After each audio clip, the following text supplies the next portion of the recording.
Okay, good afternoon to everyone, and welcome to another edition of Track Talk here in Pinoy Athletics. For my colleague Andrew Perry to get online, we will have some recap of our discussions that we did for the past few weeks, and also some announcements related to or incoming talk for the next few weeks or days. So those things that we are going to tackle for an hour or so of our track talk here in Pinoy Athletics. And my name is Erna Labara, currently a PhD student here at the University of Physical Education in Budapest, Hungary, and the co-founder of Pinoy Athletics, the independent online news and views blog and social media page dedicated to the Philippine athletics. We are formed on our concern Philippine athletics and also to share our ideas and ways and means to make the Philippine athletics better one way or another. So those things, ladies and gentlemen, that we would like to share for you this afternoon in the Philippines or morning here in Europe. Currently, time check, local time, it's 8:05.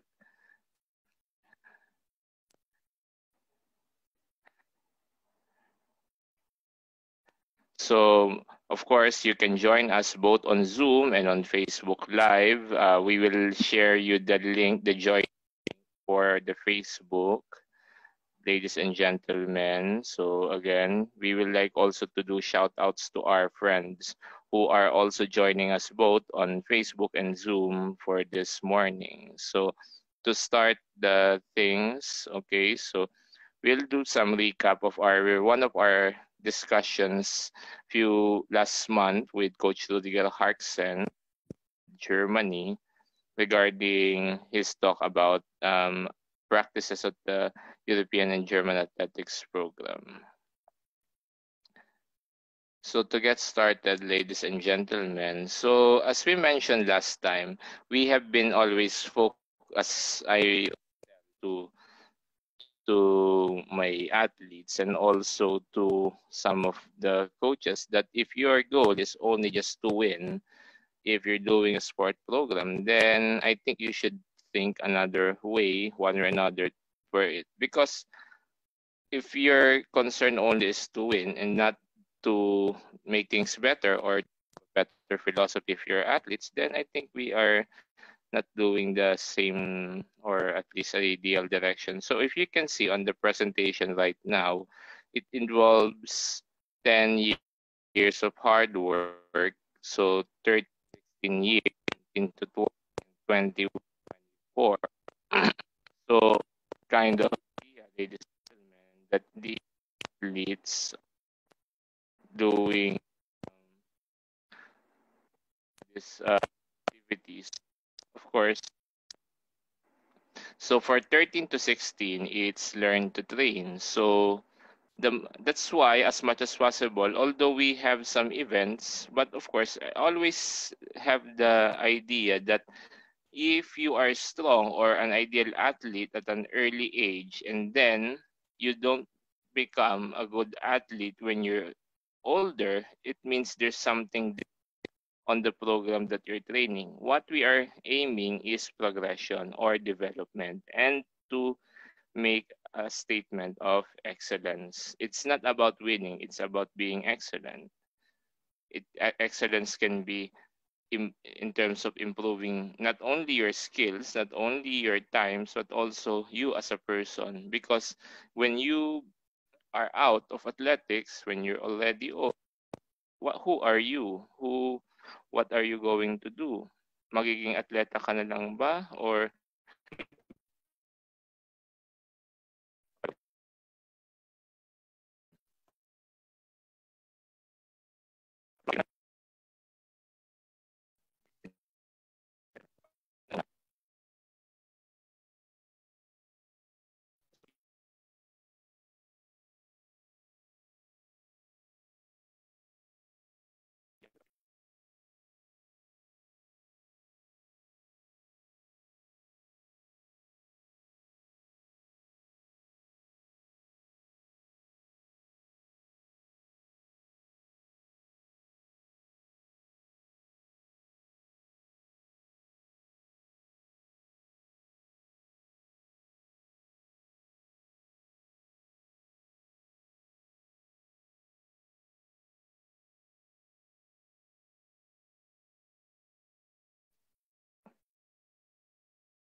So on that kind of idea, ladies and gentlemen, that we are trying to do. By the way, so those kind of things. The next is, of course,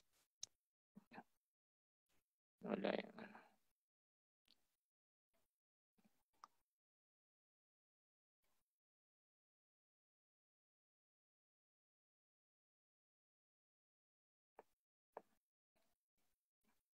Tsaka dapat makita natin, of course, as I mentioned earlier, that the peak is usually at the university level.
Kinikick off ng connection. So we're back again live on Facebook. So we continue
kanina pa niya ako kinikick out.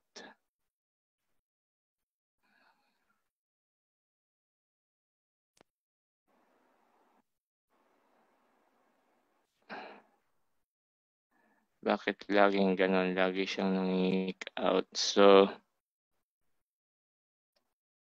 tuloy natin yung sharing natin. Again, kung nawawala man kami sa Facebook Live or sa Zoom, pagpasensyahan nyo na po kasi nga po nawawala yung ating signal. So, going back sa ating discussion this afternoon.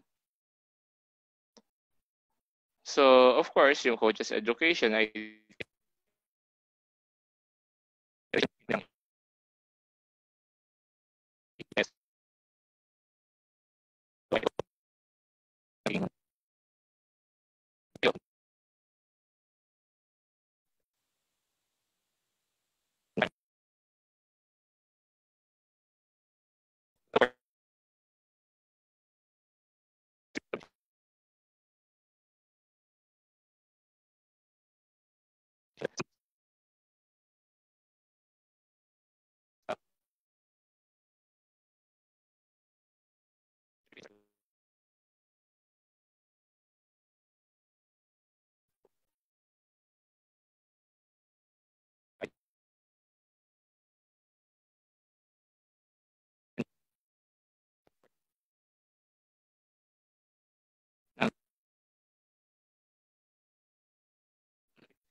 ginagawa ng mas matanda, itong gagayahin ng mga bata. So, learn from experienced coaches, look from outside of the box, dare to try new things, merger of inside view ng athlete and outside view of the coach. That's why, nung kami nagkaroon ng collaboration ni Andrew sa training program ng aming atleta sa Ateneo de Davao, si Nix Batuhanon, 2016, third placer ng 200 meters, Davra Amit, in span of less than 1 year, usapan namin na collaborate kami. Ako yung nagpapatupad ng program, pero at the same time, kinoconsult ko pa rin si Andrew, tsaka yung isa nating dating national athlete and also father of one of my athletes, familiar, para matutukan kung tama ba. Kasi mas maganda, may isa or dalawang tumitingin ng angle ng movement ng bata para masustain natin yung biomechanic activity. Yan. So, believe in success and then respect, trait, joy, and discipline.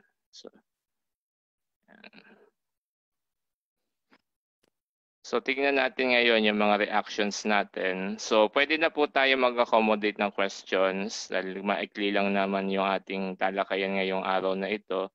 Again, pwede kayong mag-join sa Zoom.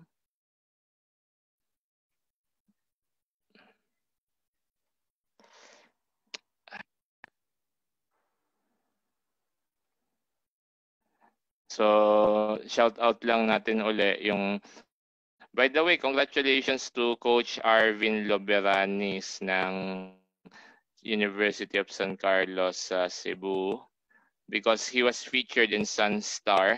Tingnan ko lang uli para naman makita Sunstar.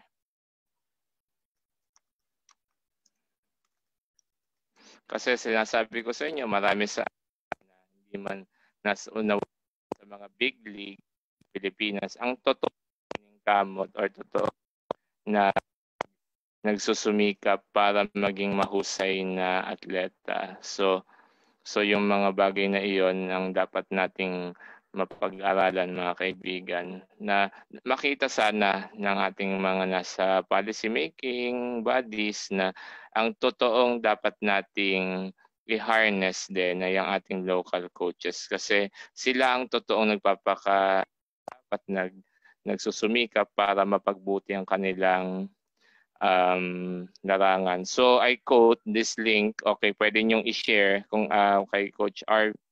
Pakita ko lang sa Madlang People, ika nga, yung link ng iyong interview with the Sunstar Cebu. Yan. So I will quote some of the notes from the article.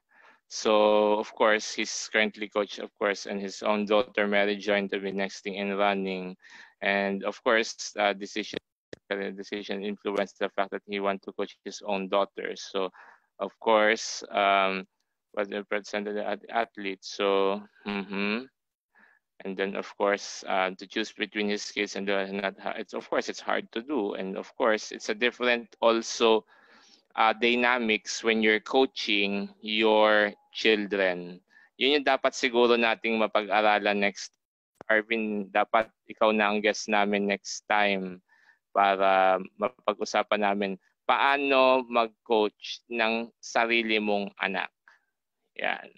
Kasi laging usually yung concern. I know many coaches of their children who are also their practical fathers, for example, or mothers. For example, Coach Ringo Borlane, Coach June Basadre and archery, and of course, our very own Coach Arvin Loberanis. Yan. So sila yung mga kasama natin na patuloy na nagko-coach nilang mga anak. So, ilang pang mga bagay kasi hindi rin tayo magtatagal ngayong araw na ito dahil alam natin yung situation na of course marami rin tayong inasikaso dito. So, ang iba pa nating mga topic ay yung patuloy tayong magsasagawa ng iba't ibang mga pag-aaral at yung ilang notes tungkol sa sinulat ni Andrew. Saan yun? Ni Andrew Perry, Pinoy Athletics. Info. Yan. I-share lang natin later. Yan.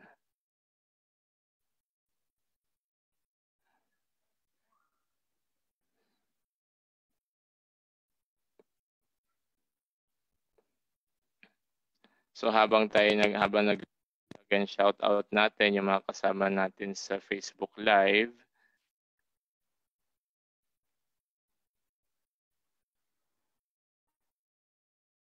Si Coach Anthony Valdez, si Jaime Cabalan. Coach Jaime, tagasan nga po uli kayo kung nababasa niyo po. Kalinga po ba or Apayao Province sa CAR? And then si Coach June Valero, si Coach Anthony Valdez of Dasmariñas, Cavite. Kasi nagsulat ng article si Andrew Perry regarding dun sa interview namin forum nung sa National Academy of Sport na of course Republic Act na ngayon, batas na sa Pilipinas. So meaning pag ang isang institution sa Pilipinas ay nag-act automatic by the principle of the General Appropriations Act, dapat mafo-fund yan. So ang yun yung unang concern of course ang sinabi sa amin nung nakarang interview ay of course nasa Clark City yung main venue ng NAS. Then ang nabanggit ay magiging mabuti ba siya for regionalization or decentralization ng atleta. Kasi ang mangyayari ay kahit nasa NAS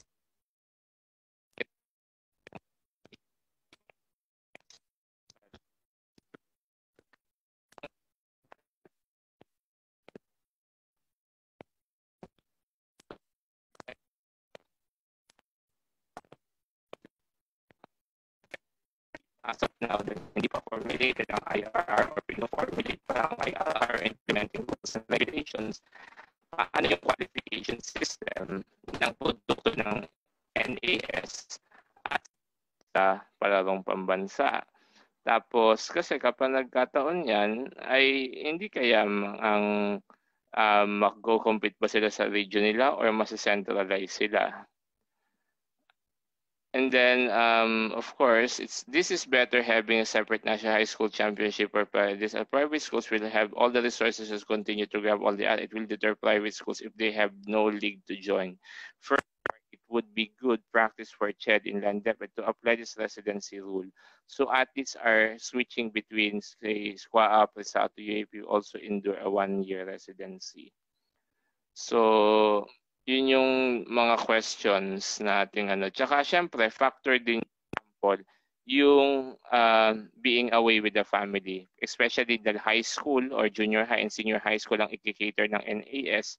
Of course, kailangan ding, I hope, and I'm sure naman na may psychological framework din yung NAS. Kasi mahirap ang isang atleta na ma-in-house tapos malayo tapos hindi kagad nakakauwi. Proven yan na malaking factor yung mga bagay na iyan para mapag-usapan sa mga susunod na araw. So yung mga bagay na iyon, mga kaibigan, ang ating pong tatalakayin lang ngayong araw na ito. Maikli lang ang ating discussion for today kasi of course we will try our best to make things better for our next discussion. So again, sa mga gustong sumali po sa ating Zoom chat, available po ulit ito. Pero of course, we won't stay that long for this afternoon. I hope na nasa mabuti kayong kalagayan sa inyong pamilya kahit alam natin na very challenging ang situation natin ngayon dahil sa COVID-19. Sana sa mga susunod na araw, sa susunod na panahon ay maging maayos ang lahat ng ito. So, ayun lamang mula sa amin dito sa Pinoy Athletics Rock Doc. Kung may nais kayong i-suggest, kontakin nyo lamang kami sa Pinoy Athletics sa Facebook, pinoyathletics.info, pinoyathletics.com. Muli, ako si Erna Labara ng Pinoy Athletics at University of Physical Education. Maraming salamat at magandang hapon.